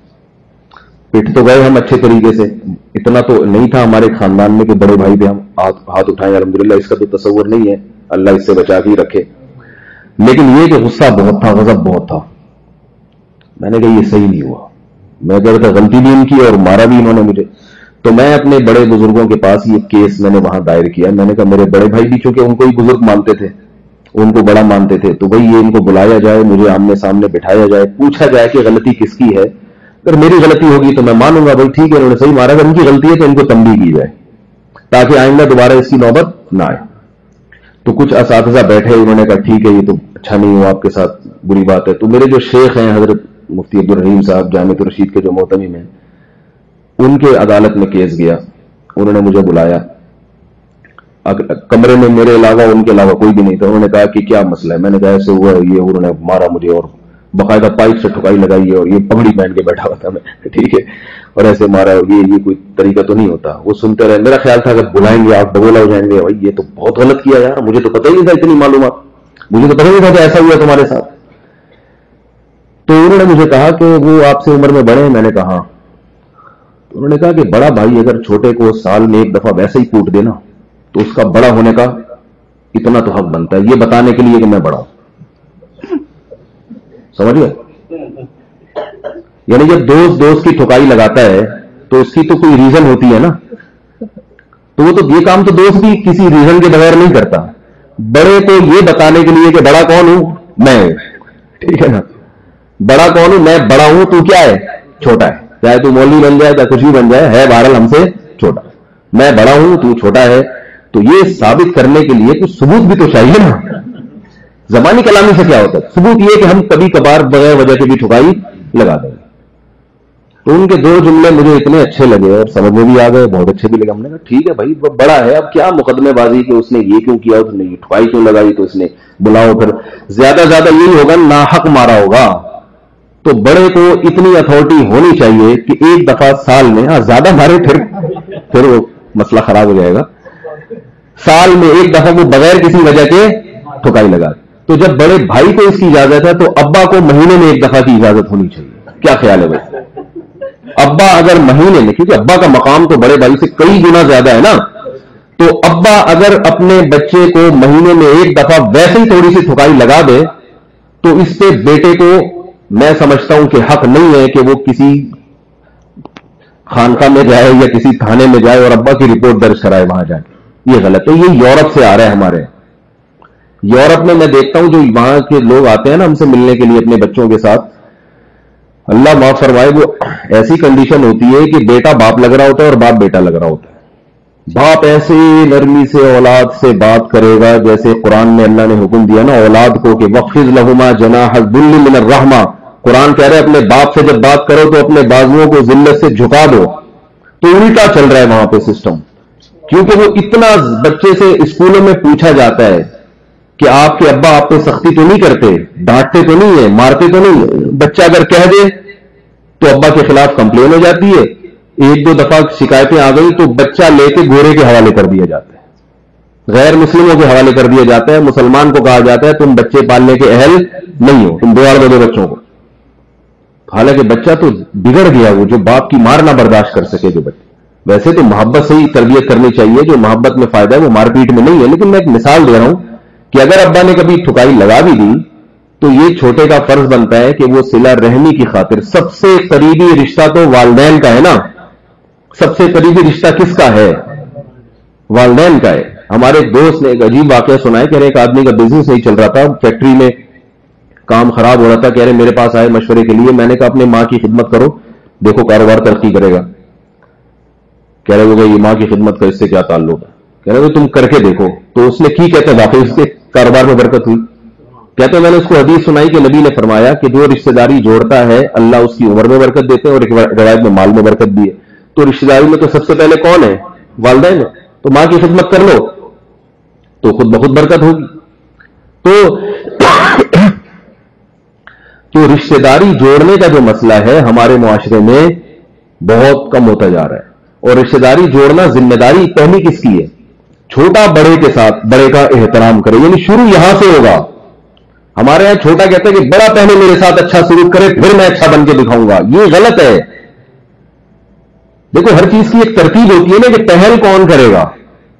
پہل کون کرے گا؟ جب آپ چھوٹے بچے تھے تو پہلے ماں باپ کی ذمہ داری تھی کہ آپ کی تربیت اچھی کرتے, اس میں تو آپ کو سمجھ نہیں تھی. جب آپ جوان ہو گئے تو اب آپ کی ذمہ داری پہلے ہے کہ آپ اپنے والدین سے اچھا سلوک کریں, ان کی ذمہ داری دوسرے نمبر پر ہے.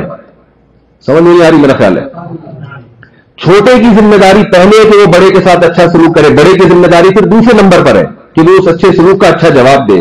عورت کی ذمہ داری پہلے ہے کہ وہ اپنے بھائیوں سے اچھا سلوک کرے. بھائیوں کی ذمہ داری, مشکل بات ہے تھوڑی سی ٹیکنیکل قسم کی, بھائی کی ذمہ داری دوسرے نمبر پر ہے کہ جو بہن اس کے ساتھ اچھا سلوک کر رہی ہے تو اور اچھا سلوک کرے. لیکن پہل کس نے کرنی پڑے گی؟ عورت کو. کیونکہ اللہ تعالیٰ نے الرجال قوامون علی النساء بما فضل اللہ بعضهم علی بعض وبما انفقوا من اموالهم, اللہ نے مرد کا درجہ عورت سے اونچا رکھا ہے. تو جب اوپر درجہ ہو گیا تو نیچے درجے والے کو حکم ہے نا. آپ دیکھو آفس میں اپنے باس کی مانتے ہی بدتمیزی کرتے ہو, پھر باس نے آپ کو تھپڑ لگا دیا یا آپ کو باہر نکال دیا, تو جب انکوائری ہوگی تو لوگ کس کو ملامت کریں گے؟ آپ کو. آپ یہ کہو کہ اس نے میرے ساتھ بدتمیزی کی ہے, تو جواب میں یہ کہا جائے گا نا کہ یہ پہلے آپ کا فرض تھا کہ آپ اس کو باس سمجھو تو احترام سے بات کرو. آپ نے نہیں کی تو یہ جوابی کارروائی ہوئی. تو جو بھی بڑا ہوتا ہے عوام کے پہلے فرض ہے کہ وہ حکومت کے قوانین کی پابندی کریں, بادشاہوں کا احترام کریں, حکومت کا احترام کریں. اگر یہ نہیں کرتے تو یہ پہلے مجرم ہوں گے, ان کی ذمہ داری دوسرے نمبر پر ہے. اللہ نے چھوٹے کی ذمہ داریاں زیادہ رکھی ہے, بڑے کی اس کے بعد رکھی. احترام کے معاملے میں کہہ رہا ہوں, احترام تربیت میں تو بڑے کی ذمہ داری پہلے ہے. تربیت کا جہاں معاملہ آئے گا تو مرد کی ذمہ داری زیادہ ہے کہ وہ اپنے گھر کی خواتین کی تربیت کرے. اگر وہ تربیت نہیں کرتا تو اس سے پہلے سوال ہوگا کہ تم نے تربیت کیوں نہیں کی. لیکن ادب اور احترام میں عورت کی ذمہ داری پہلے ہے کہ وہ اپنے گھر کے مردوں کا, بولو بھائی کوئی نہیں سن رہا یہاں تو کسی کو کیا پتا کہ کس نے ہاں بولا ہے کس نے نہیں بولا. سب بات میں پھنسوں گا, اگر پھنسوں گا تو ٹھیک ہے میں پھنسوں گا. گھروں میں جو جھگڑے ہو رہے ہیں جیسے بہن بھائیوں میں لڑائیاں ہیں, آپ ان کی تہ میں جاؤ گے تو میں جہاں تک جاتا ہوں بدتمیزی بہن کی طرف سے پہلے ہوتی ہے, جو بھائی کا احترام ہی نہیں کرتی. پھر مرد میں اللہ نے ایک ایسا جذبہ رکھا ہے کہ وہ دیکھتا ہے کہ جب یہ کمزور ہو کہ میرے ساتھ تمیز سے بات نہیں ہے تو پھر اور وہ پھر اپنی اس کو غیرت کو جو ہے نا وہ چیلنج کرنا شروع کر دیتا ہے. اگر ہمارے گھروں میں خواتین اپنے گھر کے مردوں کا احترام شروع کر دیں تو بہت سارے مسائل خود بخود حل ہو جائیں گے. تو صلہ رحمی میں سب سے پہلے والدین ہیں, پھر اللہ تعالیٰ نے والدین کے بعد جو باپ کے رشتہ دار ہیں, والدین کے بعد بھائی بہنوں کا رشتہ ہے. اکثر میں کہتا ہوں لوگ ہدیے دیتے ہیں دوسروں کو, اپنے بھائی بہنوں کو ہدیے دینے کا رواج ہی نہیں ہے ہمارے معاشرے میں. یہ بہت بڑا المیہ ہے. کبھی لفافے میں پیسے ڈال کے اپنے بھائی کو دے دیا کریں. پیسے ڈالے, لفافہ پکڑایا بھائی کو, یہ آپ کو ہدیہ, تو وہ حیران ہو گئی یہ کیا ہو رہا ہے میرے ساتھ. کوئی ضرورت پڑے اس کو پھر تو ویسے ہی ذمہ داری ہے نا اخلاقی, ضرورت نہیں پڑے ویسے ہی گفٹ پیسوں کی شکل میں, تو کتنا خوش ہوگا وہ, کتنا خوش ہوگا. اس سے بڑی ایلفی کا کام کرتی ہے یہ. میں کہتا ہوں کہ آپ کے کسی بہن یا بھائی سے اگر جھگڑا چل رہا ہے, لوگ آتے ہیں میرے پاس 1 سال سے بات چیت بند ہے, اتنا عرصہ ہو گیا منہ نہیں دیکھتے ایک دوسرے کا, میں کہتا ہوں کچھ بھی نہ کرو. نبی نے کیا فرمایا کہ صلہ رحمی کیا ہے کہ جو تم سے کٹے تم اس سے جڑو. اب لوگ کہتے ہیں کیسے ہو سکتا ہے, وہ دور بھاگ رہا ہے, ہم قریب جائیں گے وہ تو اور بھڑکے گا, اور لڑائیاں بڑھتی ہیں. تو صلہ رحمی کے لیے یہ ضروری نہیں ہے کہ دوستیاں لگائی جائیں, یہ غلط فہمی ہے. دوستی تو اس سے ہوتی ہے جس سے مناسبت ہوتی ہے. آپ کو گلی محلے میں ممکن ہے کسی جو ہے نا کسی اجنبی آدمی سے دوستی ہو جائے اور اپنے بھائی سے نہ ہو, یہ ممکن ہے. دوستی کا جو دوستی جن بنیادوں پہ ہوتی ہے وہ بالکل ایک الگ چیز ہے. بعض دفعہ باپ سے دوستی نہیں ہوتی انسان کی, دوست سے زیادہ اچھی گپ شپ لگا لیتا ہے. تو دوستی ایک الگ چیز ہے, رشتہ داری جوڑنا ایک الگ چیز ہے. جوڑنے کا مطلب کیا ہے؟ نفرت نہ ہو, دل قریب ہو ایک دوسرے کے. تو دل قریب کرنے کے لیے جو ایلفی ہے نا, جو ٹوٹی ہوئی چیزوں کو جوڑتی ہے, اس زمانے میں پیسہ خرچ کرنے سے بہتر کوئی ایلفی اللہ نے پیدا کی نہیں. جو بھائی یہ بہن ناراض ہے, روٹھا ہوا ہے, یا کوئی قریبی چچا ماموں روٹھے ہوئے ہیں, لفافے میں پیسے ڈال کے ان کے بینک اکاؤنٹ میں, یا ویسے جیب میں دے دیا کرو, یا لفافے میں جو ہے نا اکاؤنٹ میں ٹرانسفر کر کے میسج بھیج دو, اتنے 1000 روپے آپ کے اکاؤنٹ میں ٹرانسفر کر دیے. اگر بہت اس کو غصہ ہوگا تو ایک فون آئے گا, تم ہوتے کون ہو مجھے پیسے دینے والے, تم کیا سمجھ رہے ہو کہ ان چیزوں سے میں تمہارا غلام بن جاؤں گا. جو بہت زیادہ نفرت ہوگی, ورنہ تو پہلی دفعہ میں ہی اتنا خوش ہوگا کہ بتا نہیں سکتا. لیکن اگر بہت ہی زیادہ اس کو نفرت تھی تو کہے گا تم مجھے خریدنا چاہتے ہو پیسوں کے ذریعے, میں تمہارا غلام ہوں, پیسے میرے پاس تم سے زیادہ ہیں, بتاؤ کتنے چاہیے. اگلے مہینے پھر بھیج دیں پیسے. 2-3 دفعہ جب جائیں گے نا تو آپ دیکھو کیسا اس کا غضب ٹھنڈا ہوگا, کیسا ٹھنڈا ہوگا. اللہ قرآن میں جگہ جگہ ایسے ہی تھوڑی کہہ رہے ہیں پیسہ خرچ کرو, پیسہ خرچ کرو. پیسہ تو ایسی چیز ہے, پولیس والوں کو دکھاؤ تو وہ فوراً نرم پڑ جاتے ہیں. ایسی چیز ہے. کیا خیال ہے بھائی؟ ہر کام ہو جاتا ہے پیسے سے, ہر کام ہوتا تو اللہ سے ہے, لیکن اللہ ذریعہ کس چیز کو بناتا ہے؟ ہر کام ہوتا ہے پیسے سے. پیسہ دو. وہ ایک جج صاحب عدالت میں بیٹھے ہوئے تھے, فیصلے کر رہے تھے, تو وکیل نے کہا کہ میرے جو موکل ہے اس کے جو ثبوت ہے, آپ کی جو کتاب ہے اس کے صفحہ نمبر 526 پر ثبوت موجود ہے بھائی. اس نے جب دیکھا تو 5-5 ہزار کے 2 نوٹ پڑے ہوئے تھے. تو جج نے کہا ایسے 2 ثبوت اور چاہیے, ایسے 2 ثبوت اور چاہیے. تو بہن بھائیوں پہ پیسہ خرچ کر دیا کرو, رشتے داروں پہ پیسہ خرچ کر دیا. جو مالدار ہے وہ غریب پہ کرے پیسہ خرچ, اس سے آپ دیکھیں بہت فرق پڑے گا. اور اگر کچھ بھی نہیں کر سکتے تو نبی صلی اللہ علیہ وسلم نے فرمایا بل الارحام ولو بالسلام. بل عربی میں کہتے ہیں تر کرنے کو, گیلا کرنے کو کسی چیز کو. رشتہ داری کو تر رکھو, اس میں خشکی نہ آنے دو. خشکی کا مطلب ادھر منہ کر کے جا رہا ہے, ادھر منہ کر کے جا رہا ہے. تر رکھو. یہ تر کیسے ہوگی؟ فرمایا کچھ بھی نہیں کر سکتے تو سلام کے ذریعے, کبھی کبھار فون کر کے تھوڑا سا ہیلو ہائی کر لیا, السلام علیکم, وعلیکم السلام, خیریت سے ہیں بھائی صاحب, اتنے کی ناراضی اچھی نہیں ہے, چلو یہ بھی نہیں بولا جا رہا تو السلام علیکم, بس ویسے خیریت چاہتا تھا, وعلیکم السلام. اس کا بڑا فرق اثر یہ صحابہ تو بہت مسکین غریب تھے نا, میرا خیال ہے ہمیں اتنے مسکین نہیں ہے کہ کچھ بھی نہ دے سکیں. تو یہ حقوق العباد میں جو رشتہ داری کے جو گورے جو ہے نا, گورے ہمارا فیملی سسٹم توڑنے پہ تلے ہوئے ہیں, وہ بہت پیچھے لگے ہوئے کہ ان کا خاندانی نظام ٹوٹ جائے, کیونکہ خاندان جڑا ہوا ہوتا ہے تو اس ایسے خاندان میں غیرت مند لوگ پیدا ہوتے ہیں. جب آپ بہنوں کی ذمہ داری اٹھاؤ گے, چھوٹے بھائیوں کی ذمہ داری اٹھاؤ گے, اور یہ ذمہ داری جب ہی اٹھاؤ گے نا جب آپ کو ان سے محبت ہوگی, تو محبت جب ہی ہوگی جب وہ بھی آپ کو عزت کریں گے. تو جب آپ اٹھاؤ گے تو آپ خود بخود بہت ساری برائیوں سے بچ جاؤ گے, بہت ساری برائیوں سے بچو گے. اور ایک دوسرے کے ساتھ اتنا تعاون ہوتا ہے رشتہ داروں کا. میں نے جتنے بھی لوگ دیکھے ہیں جن کو اللہ نے کوئی مقام اور مرتبہ دیا, ان میں 99% وہ ہیں جن کو بڑا بنانے میں ان کے رشتہ داروں کا بہت گہرا دخل تھا, خواہ وہ دنیا کے اعتبار سے بڑے بنے ہوں یا دین کے اعتبار سے بڑے بنے ہوں. تو یہ کام بھی کرنا ہے. اب کبھی ایسا ہوا کہ لڑنے کا دل چاہ رہا ہے کسی رشتہ دار سے, تو فوراً قرآن کی آیت سوچنی ہے. ایک تو صلہ رحمی کی کہ اللہ نے کیا فرمایا کہ اہل جنت وہ ہیں جو رشتہ داری جوڑتے ہیں, اور دوسرا اللہ سے کیے ہوئے معاہدے کو چند ٹکوں کے بدلے میں نہ. ایک آخری بات کر کے اپنے بیان کو ختم کرتا ہوں. رشتہ داری توڑنے میں جو سب سے زیادہ جس چیز کا دخل ہے وہ ہے غصے کا, کیونکہ الٹی باتوں پہ کہتے ہیں کھوپڑی گھوم جاتی ہے اصل میں. ٹھیک ہے, لوگ کہتے ہیں صاحب وہ میں تو جوڑنے کی کوشش کرتا ہوں, لیکن وہ بندہ سامنے والا بات ایسی الٹی کرتا ہے کہ میری کھوپڑی گھوم جاتی. تو وہ سب ہماری بھی گھومتی ہے. ایسا نہیں ہے کہ ہم یہاں بیٹھ کے بات کرنے تو ہم کو اتنے پولائٹ ہیں کہ کچھ بھی نہیں ہوتا ہمیں, ایسا نہیں ہے, سب کی کھوپڑیاں گھومتی ہیں. لیکن کوشش کرو کہ پہلے جتنا گھومتی تھی 360 گھومتی تھی تو اب اس کو 90 پہ لے آؤ. 180 گھومتی تھی نا, سوری 360 ڈگری پہ گھوم جاتی تھی, تو اب اس کو کتنے پہ لے آؤ؟ 160 پہ. 360 کا آدھا کتنا ہوتا ہے؟ 180 پہ لے آؤ اس کو. جب 180 پہ لے آؤ گے, تھوڑی گھماؤ, زیادہ نہیں گھماؤ. پھر آہستہ آہستہ آہستہ آہستہ اس کو 90 پہ لے آؤ کسی طرح سے، اور پھر اس کو جنید جمشید پہ فٹ کر دو. جنید جمشید کی کھوپڑی نہیں گھومتی تھی، اس میں یہ کوالٹی تھی. اس کے دوست بتاتے ہیں اس کے ساتھ کوئی بد اخلاقی کرتا، بدتمیزی کرتا، وہ کیا کرتا تھا؟ برداشت کرتا تھا.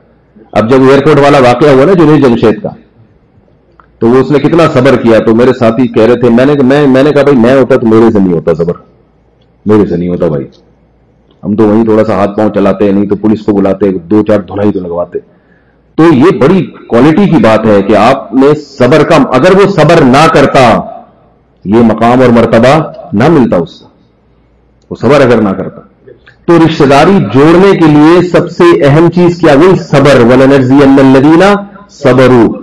اور ہوتا کیا ہے کہ غصے میں انسان ایسی باتیں کہنا شروع کر دیتا ہے جو چبھتی ہے سامنے والے کو، اور سامنے والا بھی غصے میں کہہ رہا ہوتا ہے تو ہم اس کو سیریس لے رہے ہوتے ہیں، حالانکہ غصے کی باتیں سیریس لینے کی نہیں ہوتی.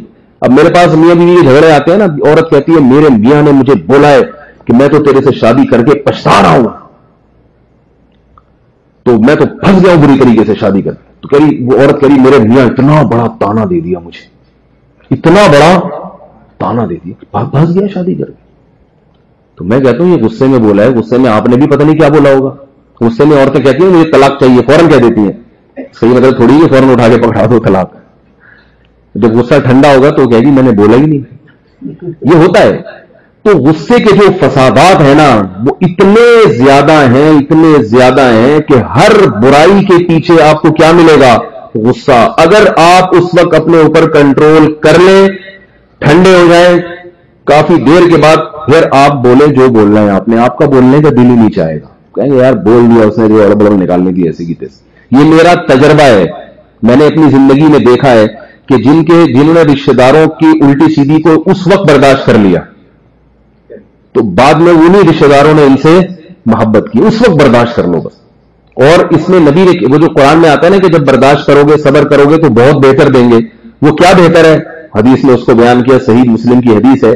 رسول اللہ صلی اللہ علیہ وسلم نے ارشاد فرمایا من کظم غیظا وهو قادر على انفاذه زوج له من الحور العین ما یشاء كما قال صلی اللہ علیہ وسلم، کہ جس نے غصے کے کڑوے گھونٹ کو پی لیا جبکہ وہ غصہ جاری کرنے پر قادر بھی تھا. ایک غصہ پولیس والے پہ آتا ہے، اس میں گھونٹ کو پینے پہ ثواب نہیں ملتا کیونکہ وہ تو پینا ہی پینا ہے بھائی. ٹھیک ہے نا، نہیں پیئیں گے تو جہاں 100 ریال لگ رہے تھے 200 لگ جائیں گے جرمانے میں. تو غصہ جاری کرنے پر قدرت بھی کھری کھری سنا سکتے ہو. اللہ کی خاطر کیا کیا؟ اس کو پی لیا. اللہ کی خاطر اس لیے کہہ رہا ہوں کہ بعض دفعہ غصہ جاری کرنا میں ثواب ہوتا ہے. میدان جہاد میں تو غصہ جاری کرنے میں ثواب ہے نا، اور بعض مواقع ایسے ہوتے ہیں جہاں غصہ جاری کرنا وہ شریعت میں مطلوب ہے، لیکن ہمارے ہاں ایسے مواقع آتے نہیں. ہمارے غصہ جاری کر کے سوائے فساد کے کچھ بھی حاصل نہیں ہوتا. تو نبی نے فرمایا جس نے غصہ پی لیا حالانکہ وہ غصہ جاری کرنے پر قادر تھا تو اللہ تعالیٰ قیامت کے دن اس کی منتخب کردہ حور عین سے اس کی شادی کرائیں گے. اب بازار حسن لگا ہو، کہیں بازار حسن لگا ہوا ہے، بہت حسین لیلائیں کھڑی ہوئی ہیں، آپ کا پھڈا ہو گیا بھائی سے. کسی نے آپ کے کان میں کہا کہ آپ کو جو غصہ آ رہا ہے نا ابھی پی جاؤ، ان میں سے جو والی لڑکی چاہیے وہ آپ کو مل جائے گی. تو آپ چاہو گے اور مزید پھڈے ہوں اور میں سارے پھڈوں میں کیا کروں؟ غصہ پیوں. کیونکہ نبی کے وعدوں پر یقین نہیں ہے. جو دنیا نظر آ رہی ہے وہ تو آ رہی ہے نا نظر، نبی کے وعدوں پر یقین نہیں. تو یہ حور کیوں ملے گی؟ اور بھی تو کچھ مل سکتا تھا نا. یعنی حور کا مہر ہے ایک دفعہ غصہ پینا، حور کا مہر ہے. کیوں؟ اس لیے کہ غصہ پینا انتہائی کڑوا اور مرد کے لیے حور انتہائی میٹھی. مرد کے لیے اس سے زیادہ اللہ نے کوئی حسین چیز پیدا ہی نہیں کی. عورت جو حسن و جمال والی ہو، کبھی حدیث میں آتا ہے نا میں نے اپنے بعد مردوں کے لیے سب سے بڑا فتنہ کیا چھوڑا ہے؟ عورت. صحیح بخاری کی حدیث ہے. یہاں آ کے پھسل جاتے ہیں لوگ. تو اللہ کہہ رہے ہیں کہ اللہ کی خاطر اتنا مشکل کام کر لے تو اتنی لذیذ چیز تجھے دے دوں گا، میں اتنی لذیذ چیز دے دوں گا. لیکن ابھی نہیں مل رہی نا، اس لیے وہ پینا مشکل ہو رہا ہے. لیکن جب ملے گی تو پھر حسرت ہوگی. جنہوں نے اللہ کی خاطر غصہ پیا ہوگا ان کو مل رہی ہوگی تو وہ، اور ہم کیا کر رہے ہوں گے؟ وہاں بیٹھ کے منظر دیکھ رہے ہوں گے، حسرت کر رہے ہوں گے. تو رشتہ داری جوڑنے میں دو چیزیں سمجھ میں آ گئی. ایک کیا ہے؟ صلہ رحمی تو ہے، وہ تو رشتہ داری جوڑنے کو صلہ رحمی کہتے ہیں نا۔ ایک کام کیا ہے؟ پیسے خرچ کریں، ہدیے میں پیسے دیں ان کو، اپنے قریبی رشتہ داروں کو۔ اور دوسری چیز کیا ہے؟ غصے کا کڑوا گھونٹ پی جانا، اس وقت صبر کر لیں، پھر بھی کبھی کبھار ہو جاتا ہے انسان سے۔ اللہ نے قرآن مجید میں ماں باپ کے بارے میں فرمایا کہ ان تکونوا صالحین فإنہ کان للأوابین غفورا، اگر نیک بننے کی کوشش کرو گے تو اللہ توبہ کرنے والوں کے لیے غفور ہے۔ کیا مطلب؟ اللہ نے بتا دیا کہ والدین کے پورے حقوق ادا نہیں ہو سکتے تو مایوس نہ ہونا، اگر کبھی ان سے بد اخلاقی، بد تمیزی، بد کلامی ہو جائے تو توبہ کا دروازہ کھلا ہوا ہے، کیونکہ والدین کے ساتھ رہنا بہت زیادہ پڑتا ہے، تو کبھی نہ کبھی اونچ نیچ ہو جاتی ہے اس میں، تو رشتہ داروں کے ساتھ بھی رہنا پڑتا ہے تو اونچ نیچ ہو جاتی ہے۔ تو یہ مطلب نہیں ہے کہ اس کی کبھی تم سے مخالفت ہی نہیں ہوگی، کبھی پی لو گے اور کبھی جاری کر دو گے، تو جب جاری کر دو تو بعد میں کیا کر لو؟ معافی مانگ لو، یا اور اللہ سے توبہ بھی کر لو۔ تو یہ دو تین چیزیں ہیں بھائی، جنت میں جانے کے لیے یہ کرنی پڑیں گی۔ ہم لوگ چاہتے ہیں کہ ہم کو فری میں جنت مل جائے، کچھ کرنا نہ پڑے، تو ایسا نہیں ہوتا، کچھ نہ کچھ کرنا پڑتا ہے جنت کمانے کے لیے۔ وہ ایک انڈیا کا شاعر ہے، اس نے بڑا اچھا شعر کہا، مجھے پورا شعر تو یاد نہیں ہے اس کا، وہ لیکن اس کا شعر کا مفہوم یاد ہے کہ تو خوش فہمیوں کی بھیڑ میں یہ بھول گیا، پہلے مرے گا بعد میں جنت میں جائے گا، ٹھیک ہے نا؟ پہلے مرے گا بعد میں جنت میں جائے گا۔ تو ہم سمجھتے ہیں کہ ایسے ہی اسی طرح ہم جو ہے نا جنت میں چلے جائیں گے، پہلے مرنا ہے تو موت کی سختیاں بھی ہیں، پھر فرشتے بھی ہیں، پھر قبر بھی ہے، پھر سوال و جواب بھی ہے، تو یہ سارے منازل ہوں گے تو پھر بعد میں آ کے جنت کا مسئلہ ہوگا۔ تو یہ منازل طے ہونے سے پہلے کچھ تیاری کر لیں، اچھی بات ہے۔ اللہ مجھے بھی عمل کی توفیق عطا فرمائے اور آپ حضرات کو بھی۔ الحمدللہ رب العالمین والعاقبۃ للمتقین والصلاة والسلام علی رسولہ الکریم وعلی آلہ وصحبہ اجمعین۔ ربنا آتنا في الدنيا حسنة وفي الآخرة حسنة وقنا عذاب النار۔ اللهم إنا نسألك من خير ما سألك منه نبيك محمد صلى الله عليه وسلم، ونعوذ بك من شر ما استعاذك منه نبيك محمد صلى الله عليه وسلم، أنت المستعان وعليك البلاغ ولا حول ولا قوة إلا بالله۔ صلى الله تعالى على خير خلقه محمد وعلى آله وصحبه أجمعين برحمتك يا أرحم الراحمين۔